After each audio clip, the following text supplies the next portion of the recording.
vezes, em viagem, por algum lugar, eu fico imaginando, se a Fátima estivesse aqui para ver isso, ouvir, ou se Priscila visse isso ia gostar, se o irmão visse, ouvisse isso ia gostar, quando a natureza, se minha mãe estivesse aqui, ou meu pai. E eu tenho sempre essa sensação. No ano passado para cá, Deus tem presenteado com a docência do curso de aconselhamento. E um dos grandes desafios para o pregador é saber quando não usar os olhos ou os ouvidos homiléticos. Porque na realidade nós estamos sempre pensando o que partilhar com a igreja, o que dividir com a igreja. E às vezes eu ouço algumas coisas, se o irmão estivesse aqui para ouvir isso, não que fosse para exortar o irmão, não tem essa linha.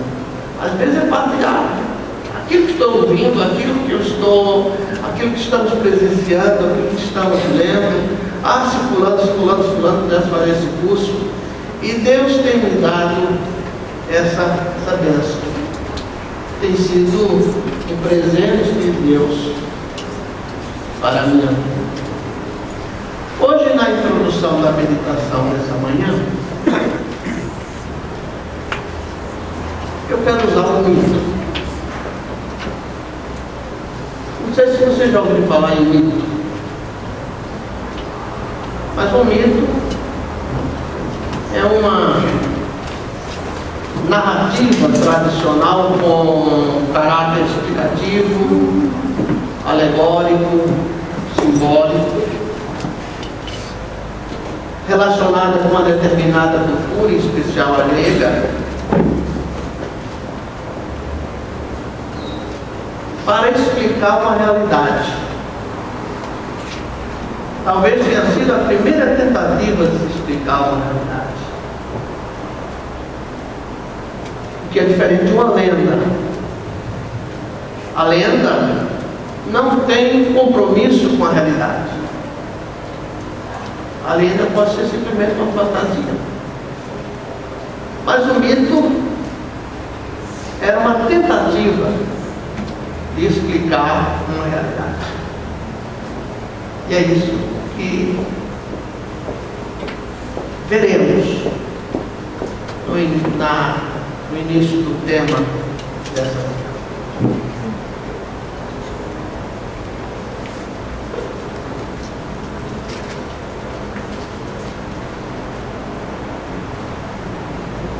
Narciso era um belo rapaz, filho do deus do rio Céfiso e da ninfa Lirio. Quando o menino nasceu, os pais foram informados de que ele teria uma vida longa, se nunca visse a própria face. Sua beleza era tão incomparável que pensava ser igual à beleza de Dionísio e Apolo. Os anos passaram e Narciso ficou adulto. Muitas moças e ninfas, belas mulheres que expressavam a beleza das flores, apaixonaram-se por ele. A ninfa Eco era a mais apaixonada de todas. Mas Narciso era vaidoso e insensível. Um dia, Narciso deparou-se com o reflexo da sua beleza num lago. Ele ficou entorpecido com sua imagem. Ali, ele passava horas e nada mais importava além de sua própria imagem. Mas Eco estava cada vez mais apaixonado.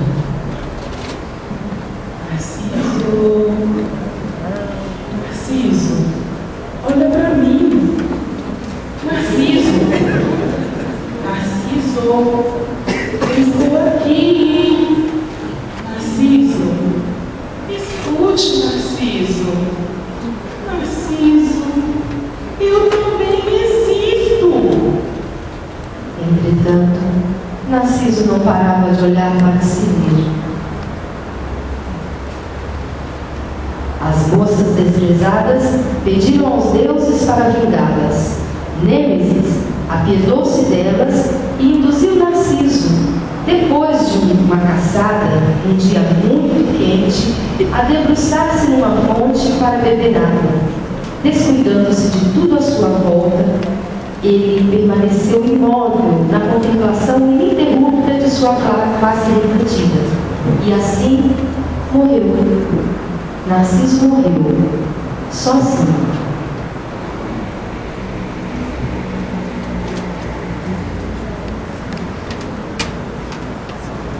Vivemos num tempo. Obrigado. Vivemos num tempo excessivamente narcisístico.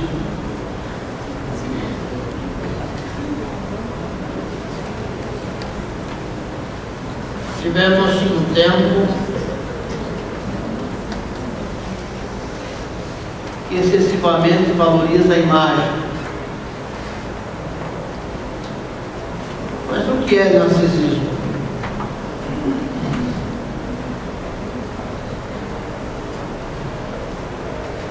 No conceito comportamental,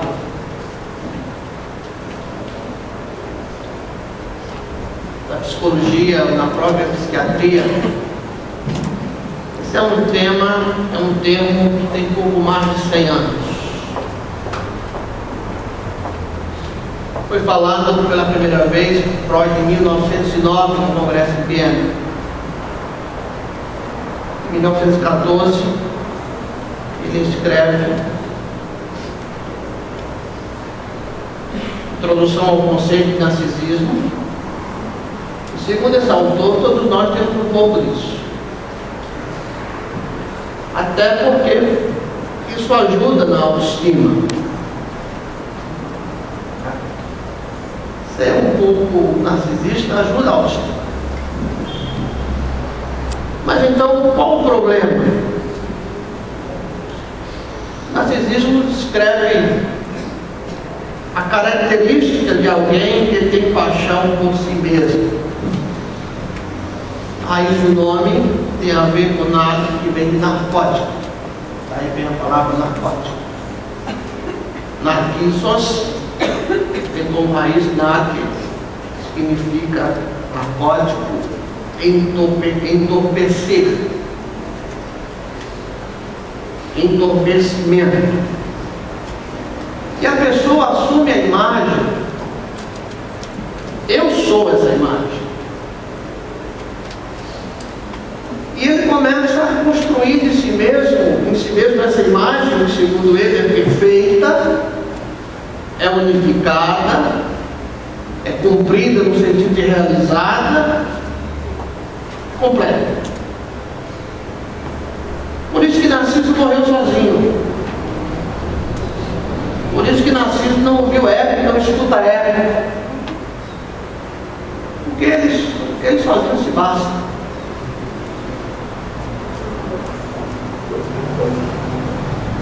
Mas o problema é que este sentimento, essa narcose, ele vai isolando você e vai comprometendo o seu comportamento, e você começa a viver um trilhar sem o outro.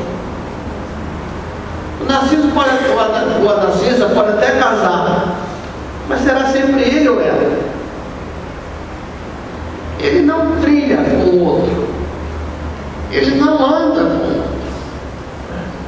Isso faz com que a pessoa tenha dificuldade de ter uma vida satisfatória, porque ele é suficiente, causando um estágio patológico que tem o nome de transtorno de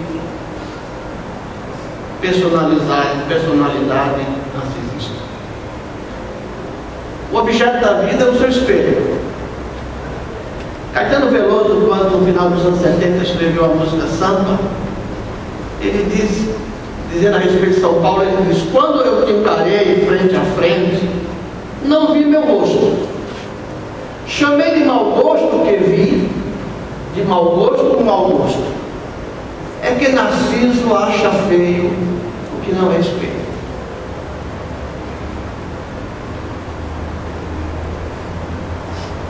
Narciso acha feio o que não é espelho. Isso acontece, irmãos,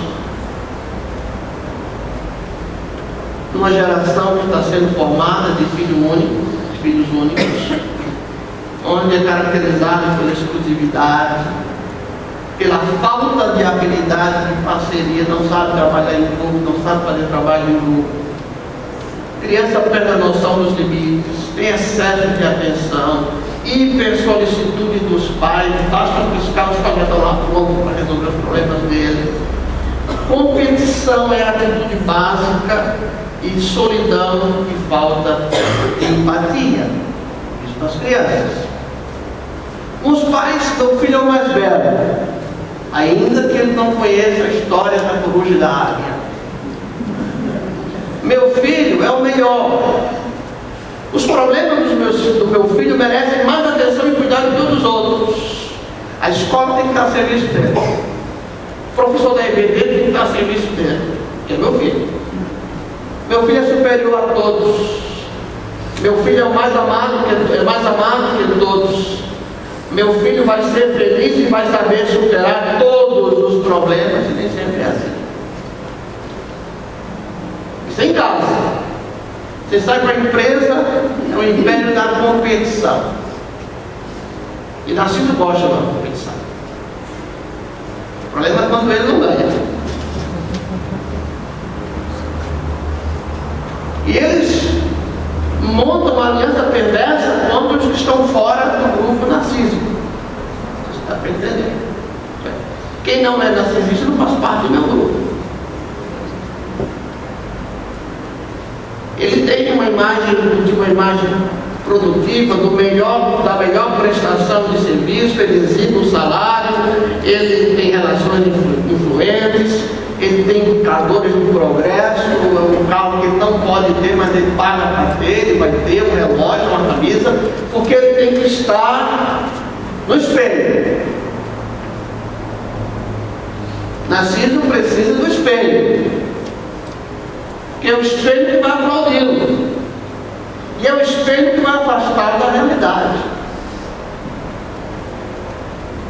É o espelho que vai negar seus próprios limites, suas próprias limitações. Agora, quando isso acontece nas relações sociais, isso se assume um conceito de elitismo. Então, às vezes, os narcisos se unem e formam uma elite. Alguém pode pensar, porque essa é a razão de trazer o tema. Quando eu escuto algo, minha mente vai lá para mim. Se não casar, não serve. O que é que a Bíblia diz sobre narcisismo?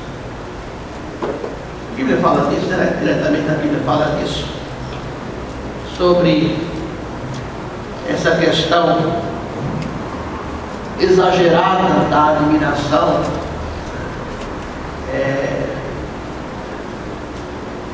que as pessoas têm por mim, porque eu mesmo tenho, eu me basto. Eu não escuto a bruxa dizer Branca de Neve.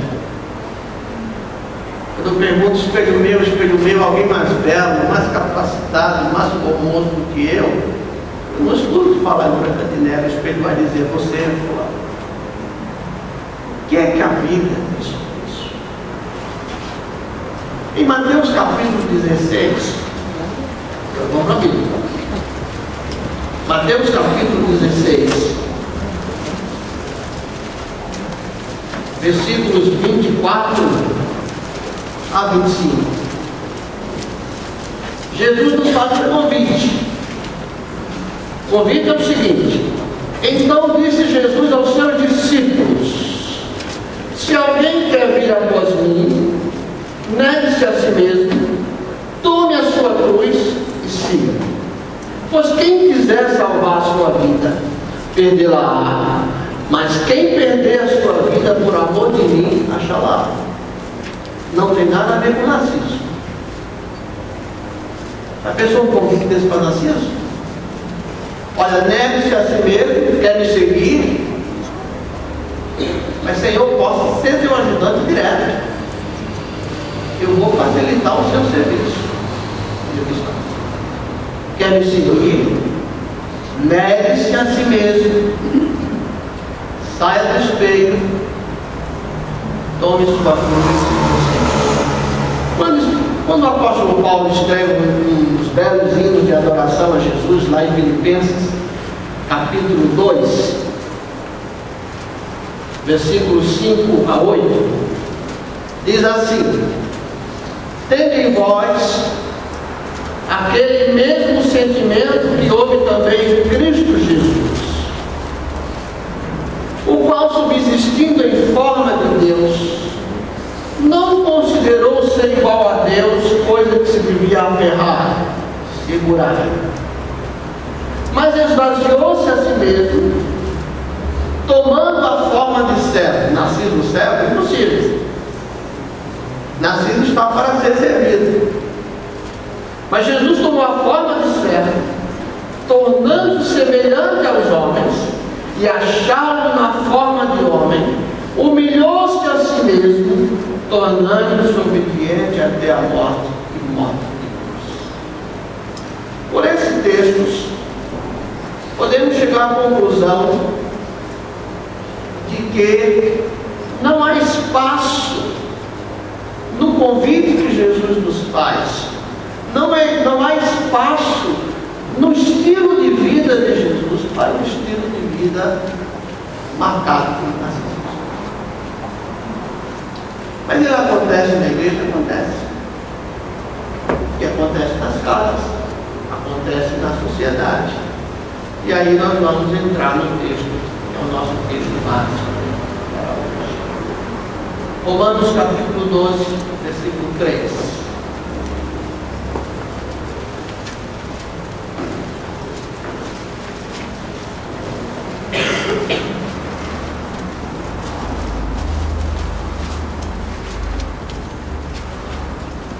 Diz assim a palavra de Deus: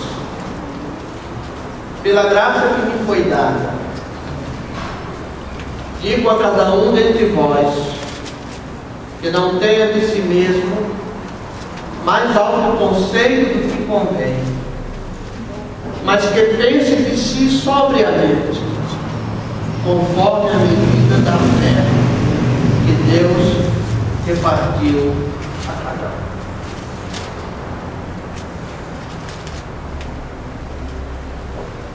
A Bíblia de Jerusalém traz: não tenha um conceito mais elevado do que convém, mas uma justa estima, ditada pela sabedoria, de acordo com a medida da fé.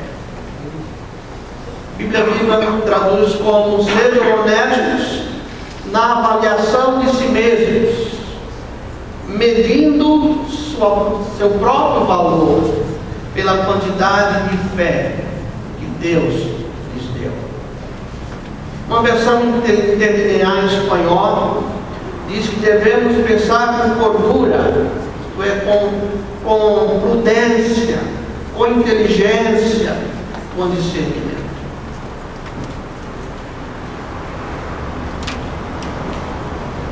A marca das obras das mãos de Deus é a diversidade, não a uniformidade. Então, assim, olha a natureza. Quantas coisas. Eu quis tentar trazer uma flor de Narciso para os irmãos conhecerem, que diz que Narciso morreu e ali cresceu uma flor chamada Narciso, mas não é época, porque agora é época de outras coisas. Tem flores de todas as matizes, pássaros de todas as matizes, paisagens de todos os jeitos. Então, a marca da obra de Deus não é a uniformidade, é a diversidade.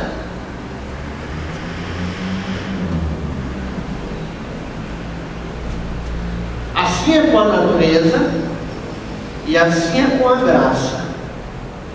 E em nenhum lugar mais propício e mais desafiador para se viver essa graça, essa diversidade, do que na igreja. Mas Narciso tem dificuldade de viver isso. Ele diz, Paulo diz na versão linear, diz bem, que na tradução da impressão não se fala isso, mas Paulo diz, pela graça que me foi dada, na tradução que linear traz o grego mais traduzido ao pé da letra, essa graça que me foi dada e que vocês também receberam, não é uma graça do apóstolo, é uma graça que foi repartida. Então por isso nós somos convocados a aprendermos a viver essas lições práticas que eu vi. Isso vem pela renovação da mente, está lá no versículo 2. E não vos conformeis a este mundo, mas transformai-vos pela renovação da vossa mente, para que experimenteis qual seja a boa, agradável e perfeita vontade de Deus. Isso vem pela renovação da mente, que é efeito da consagração. Rogo-vos, pois, irmãos, pela compaixão de Deus, que apresentei os vossos corpos como um sacrifício vivente, todo dia, santo, agradável a Deus, que é o nosso culto racional. A ideia da igreja como um corpo é um dos pensamentos preferidos do apóstolo Paulo. Nós vemos isso em vários textos, onde todos desempenham sua função e dom, inclusive o Narciso.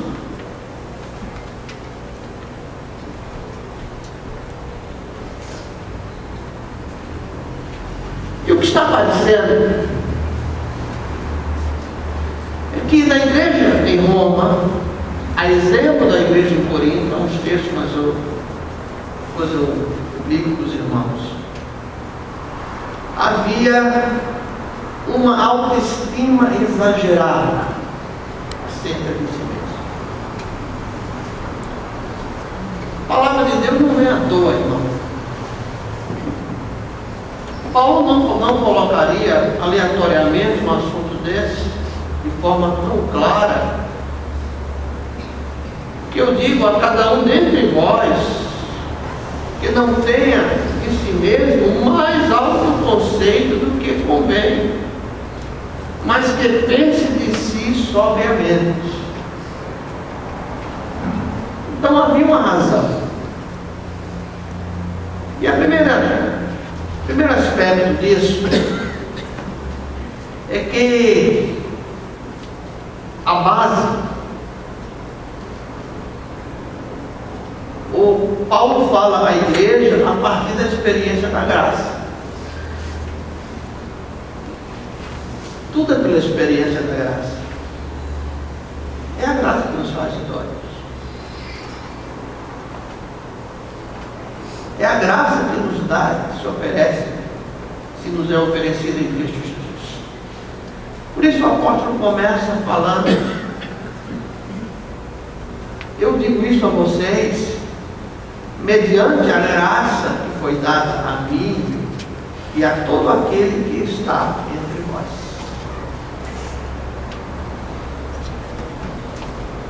O texto de Romanos 1, versículo 5, capítulo 15, versículo 15, Gálatas 1:15, Efésios 3, 7 a 12, Paulo usa da sua autoridade apostolar firmado na graça. Paulo não julga a sua própria capacidade. Paulo diz que foi a graça, e a graça que me fez idôneo ao ministério, eu pior dos perseguidores. Então Paulo tinha essa visão de graça. Portanto, o cânon, isto é, a vara de medir, deve ser a graça, isto é, o favor imerecido de Jesus. Dessa forma, o que deve ser refletido no espelho é a graça.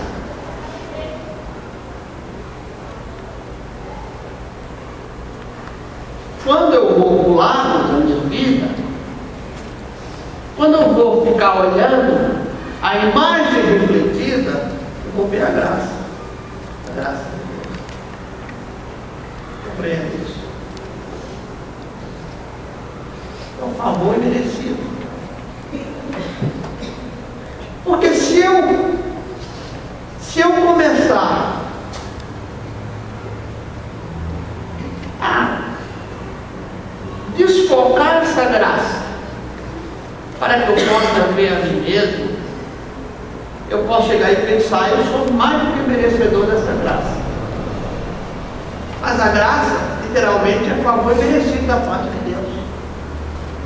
Eu sou o que sou pela graça. Eu tenho o que tenho pela graça. Eu cheguei onde cheguei pela graça. Eu pude desempenhar tal papel, tal função pela graça. É a graça. Por isso, na comunidade chamada igreja, o nosso modus vivendi, o nosso modus operandi na comunidade tem que ser a graça como base e fundamento. Porque a graça que alcançou a irmã Valquíria, alcançou a Luciana, alcançou o João, alcançou a Raquel, alcançou a Lúcia, alcançou o pastor Vanderlei, alcançou o irmão Felipe, alcançou. É isso, é a graça. A base é a graça. E quando eu entendo isso, quando eu busco essa graça, vamos ler mais adiante, nós vamos entender que essa graça que nos dá o fundamento. Lá em 2 Coríntios, capítulo 3, versículo 18, você pode ler isso aí, abra sua Bíblia, 2 Coríntios, capítulo 3, verso 18, diz assim: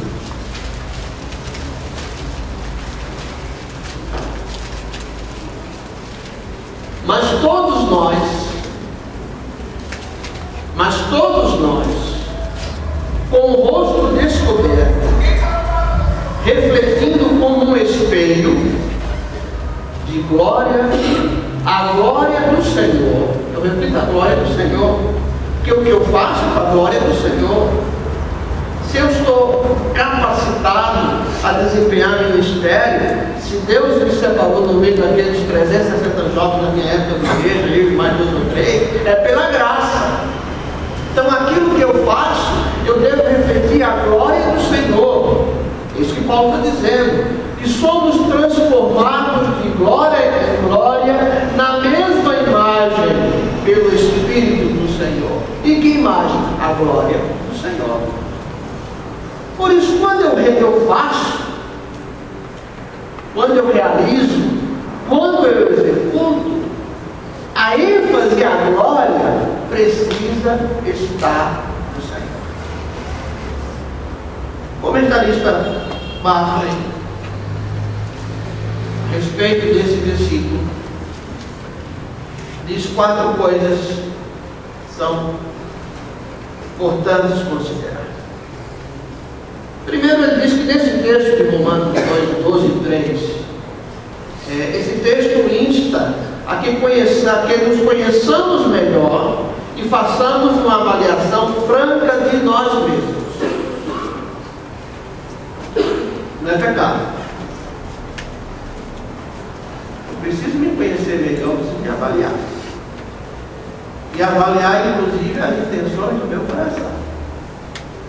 Que lá no espelho, eu preciso ver a glória do Senhor.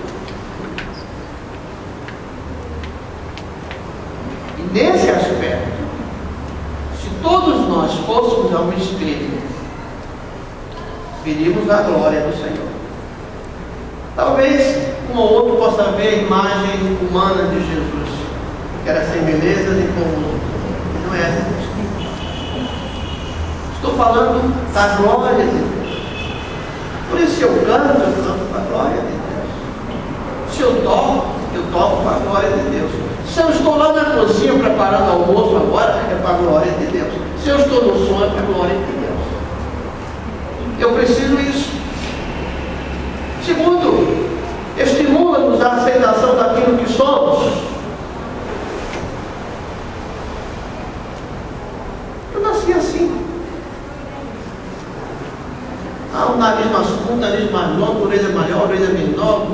cabelo, pouco cabelo.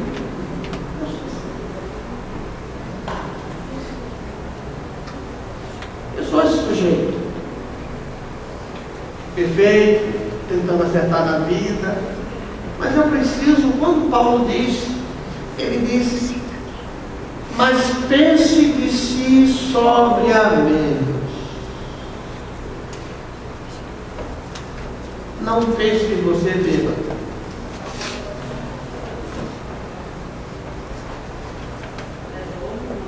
Nem com autocomiseração, nem excesso de legalismos, mas com moderação, com prudência. Isso trabalhar. Isso é um processo contínuo, de avaliação contínua, né, que mexe na educação. Mas se a gente escolhe, se a gente lê, se eu ouço, se eu leio, eu estou, de certa forma, me ficando com aquele tempo e perguntando o que aquilo tem a ver comigo, o que aquilo é para mim. Não posso olhar o outro, não é o outro agora a questão. Mas a palavra de Deus está nos estimulando a aceitação, inclusive dos dons, ainda que sejam humildes, do ponto de vista de nascidos.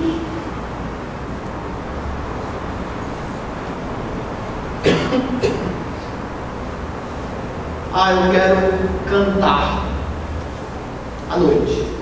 A frequência maior. Algumas pessoas assim, né? E acham que é o mais importante. Agora experimenta o banheiro nos 15 dias, aí se alguém vai. Se faltar um cafezinho, nós não tem cafezinho. Quem fez o cafezinho?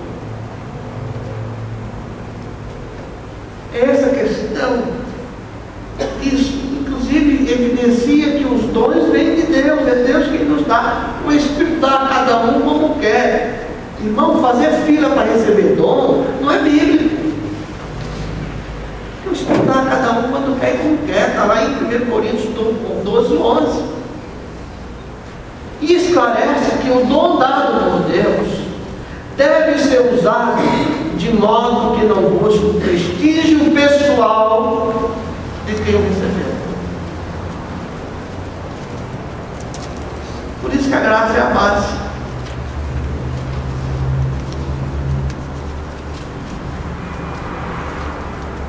Eu participo do coro porque o coro é coletivo. Se eu tivesse voz para solo, certamente eu não teria o mundo cantando em sermões. Eu não tenho. Deus sabe como canta. Basta aprofundar mais no tema, no assunto, no espírito de freio, que é fácil sermos acometidos de narcisismo. Muito fácil.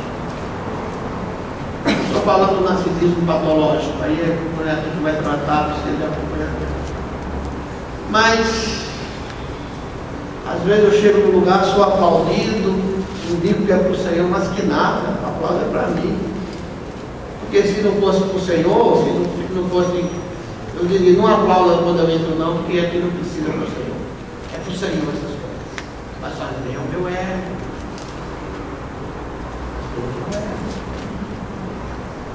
Agora, em terceiro e último lugar, a base operacional na vida comunitária da igreja é a fé. Por isso que ele diz, conforme a medida da fé que Deus repartiu. Isso quer dizer que tem uns que têm fé demais e outros fé menos? Depende do desodorante. Mas o que a Bíblia está dizendo, lá em Romanos está dizendo isso, que nós nos propusemos a nos oferecermos como um sacrifício vivente, que é o nosso culto racional. Nos propusemos a isso, para que possamos experimentar qual seja a perfeita vontade de Deus. E será que é possível nos oferecermos, ele diz no retiro, será que é possível nos oferecermos como sacrifício vivente amarmos a forma deste mundo, mas nos transformarmos pela renovação da nossa mente, será que isso é possível sem fé? Eu creio que não. O fundamento é a graça.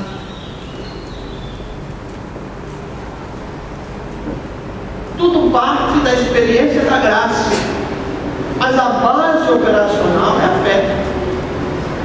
Se executa na fé. Por isso, essa fé tem a ver com o poder que é dado a cada cristão para a responsabilidade do seu desempenho. Ela tem sentido de confiança em Deus, pela qual eu me aferro às promessas de Deus. A fé me capacita a cravar as unhas nas promessas de Deus.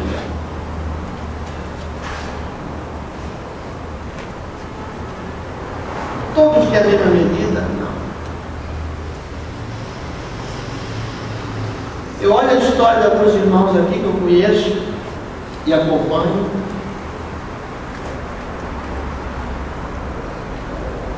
E eu digo, só a fé possibilitou que ele superasse.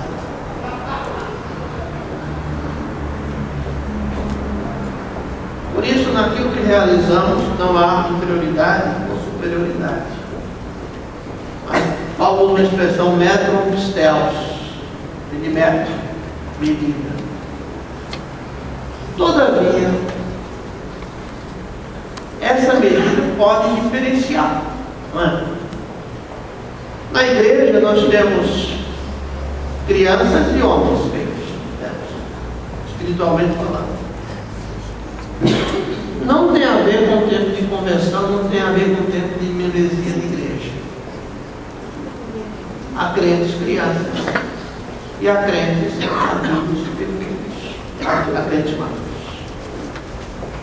A Bíblia diz, está lá em 1 Coríntios 3:1, que há carnais e há espirituais. A Bíblia diz que há perfeitos. E essa perfeição não indica a ideia de plenitude. Já alcancei tudo, como diz o apóstolo Paulo, prossigo. Mas há pessoas que já alcançaram mais. E há irmãos que se conduzem de maneira indigna. Há irmãos que se portam de maneira que envergonham o Evangelho.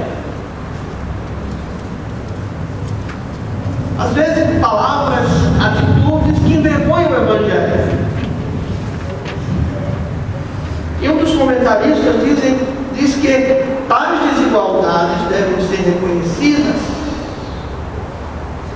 e que a fé é uma realidade que pode crescer ou debilitar-se a uma certa tristeza.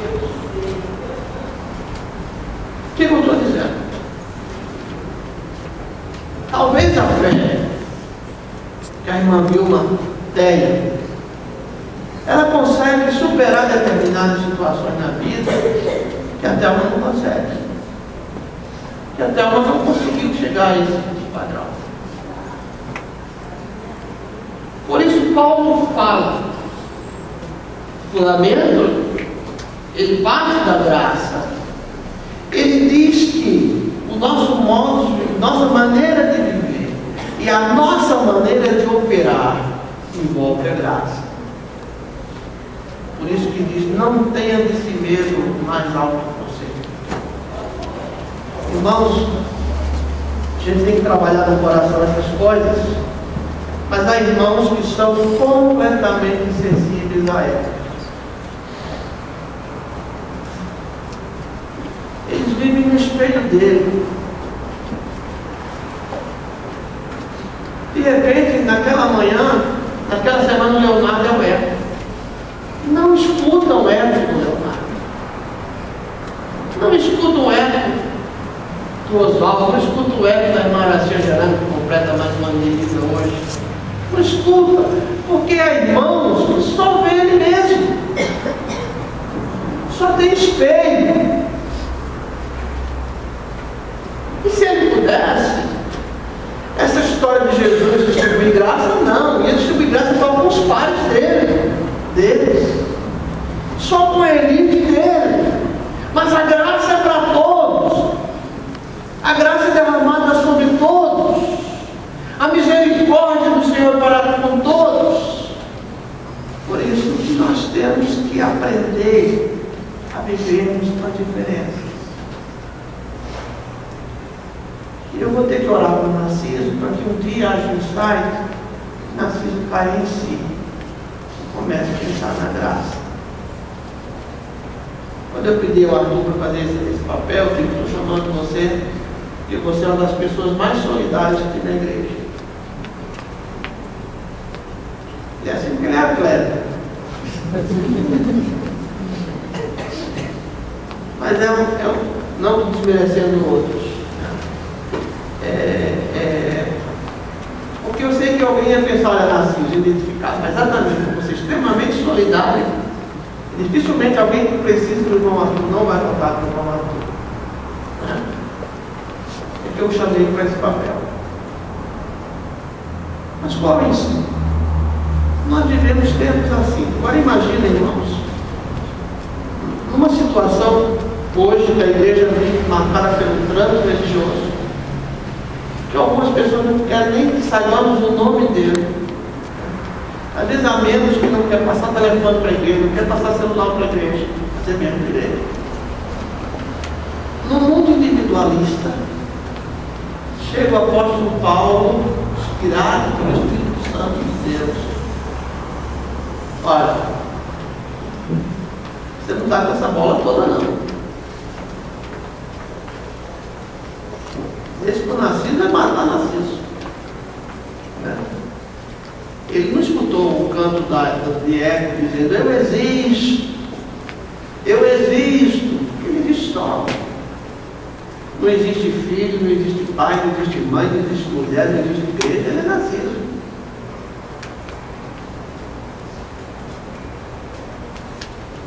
Se for músico, quando morrer, vai reger o povo geral do céu. Porque Narciso que é grande, Narciso que reger o povo geral. Ah, lá não faz seleção de mundo, não vai cantar todo mundo, não. Canta elite. Agora, brincamos, falamos, e a pergunta que fica é: tudo isso tem a ver comigo? Não sei.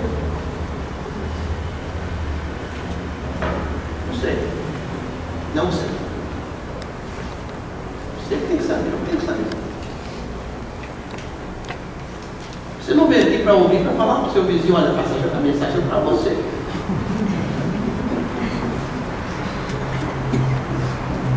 Ainda não tem ministério com linguagem bíblica.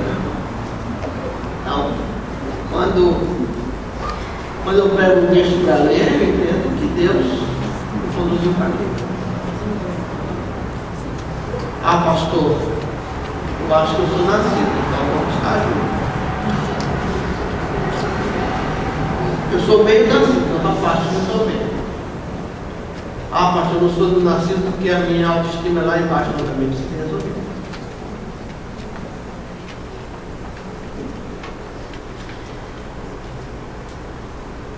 O que eu quero dizer com isso, e dentre outras coisas, é que a função de ouvir não é apenas do clero.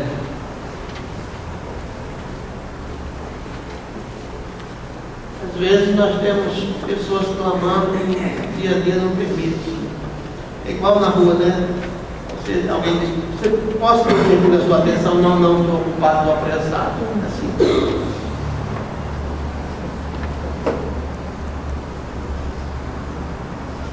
Fica a mensagem central. Porque o estilo de vida de Narciso é um estilo de vida que não tem a ver com as escrituras.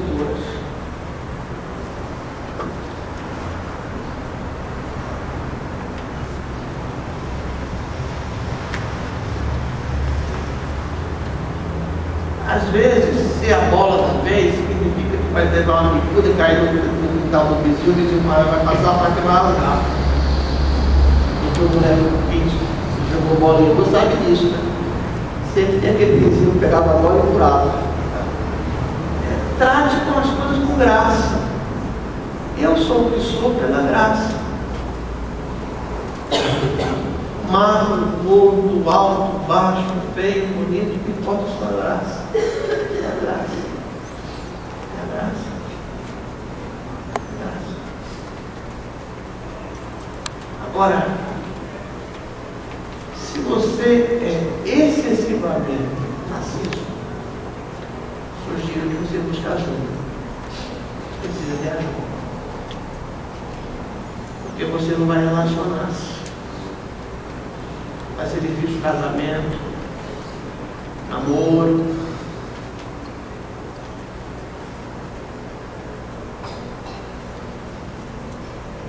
Emprego, igreja, e você é um narciso. E nós precisamos escutar ela.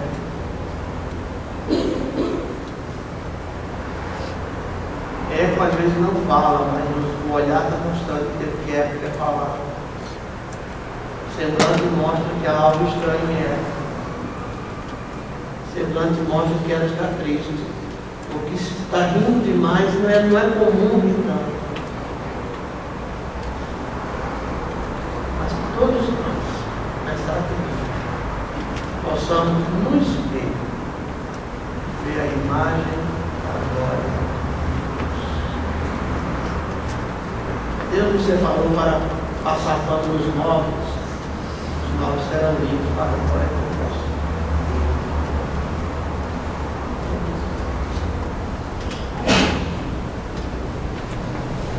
Deus nos separou para o serviço diaconal.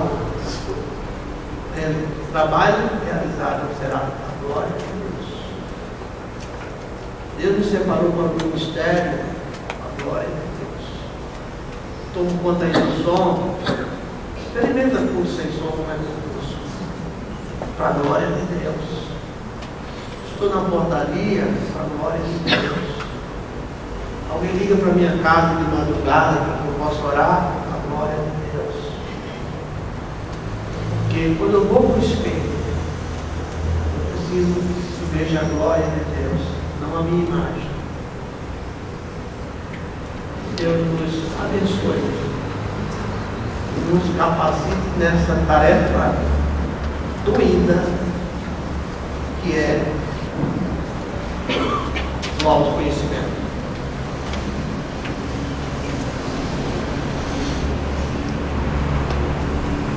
Eu preciso pensar sobre mim, com prudência, com moderação, com mais simplicidade.